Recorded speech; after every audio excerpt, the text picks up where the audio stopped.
Hamas launched the war on October 7 under the impression that this is the day where the ring of fire is going to be finally activated. They were wrong. Didn't happen, and by the way, that fuels Hamas anger and disappointment and frustration. Why did the other didn't join them? It also fuels an enormous anger in the Arab world on Hamas, including Palestinians, who says to Hamas, you were fooled by your colleagues, your buddies, Hezbollah, and you thought that they are going to join you in this war that you have launched. And now you find yourself, after October 7, what you have done to Israel, and now you are facing Israel's might and rage. And your brothers and sisters in Gaza Strip are paying the price. So it's interesting because, while circles in the West constantly insist to exempt Hamas from responsibility, post-October 7 and before October 7, there has been a growing criticism on Hamas in the Arab world way before October 7 and particularly, of course, after October 7. And the Arab criticism on Hamas centers around three major points.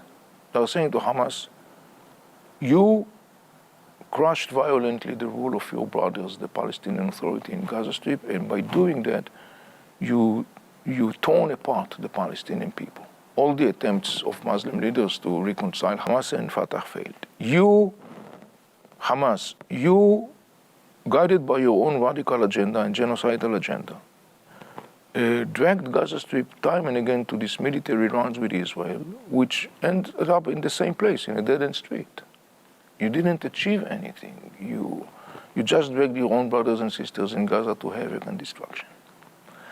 And the third component, which is a very strong one, says to Hamas, and particularly following October 7, says to Hamas, you caused the biggest catastrophe to the Palestinian people by launching this war in October 7. You caused the biggest catastrophe for the Palestinian people, and you did that in the service of the Iranian regime. You sacrificed your own brothers and sisters at the altar of the Iranian regime. So you can understand there is a lot of anger in Hamas. And Hamas trying to push back at that criticism. So in January 21st, Hamas published an 18-page document in Hebrew, in English and Arabic, in Instagram, where he provides 5 reasons why he launched that war. And when you read this document in Arabic, it's very clear that this is an apologetic document. Hamas is trying to apologize or to justify against the Arab criticism why he launched the war. By the way, when you look at the reasons that he gave, as of now, none of those reasons basically was met on the ground.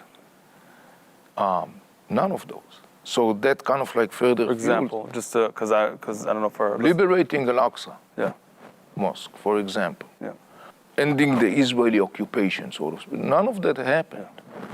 And so that further fuels the criticism in the Arab world, because they are turning now to Hamas and said, so these are the reasons you gave to this war. You achieved none of those reasons, but what you have achieved for sure is the catastrophe that you caused to the people of Gaza Strip, your own brothers and sisters. You said before, which is very accurate, you said, it's a cynical,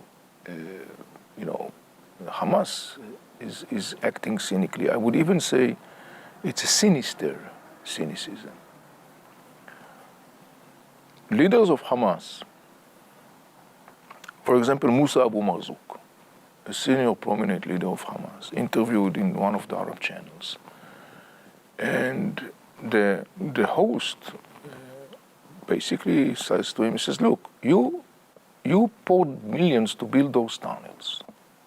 You didn't think to build one shelter for your brothers and sisters in Gaza. And Abu Marzouk's answer was, we built those tunnels for Hamas. Hamas is not responsible, that's what he said. Hamas is not responsible for the people of Gaza. It's the world that should take care of the people of Gaza. Despite the fact that Hamas governs Gaza. Hamas is part of Gaza. The people of Gaza are Hamas. And so, or many people of Gaza are Hamas. So that was one example, and there is another interesting one that, you know, some leaders of Hamas, as you probably know now, they're not in Gaza. They live very comfortably in Qatar or Turkey or whatever. Worth billions of dollars, yeah. And this is another source of criticism in the Arab world, who are turning to these people and say, just a moment, you live very comfortably in a luxurious hotel in Qatar. Your brothers and sisters are killed and suffering in Gaza Strip, and you basically call them martyrs and you go back to your fancy restaurants and nice cars and yachts. And so it's interesting to see the way that Hamas answers.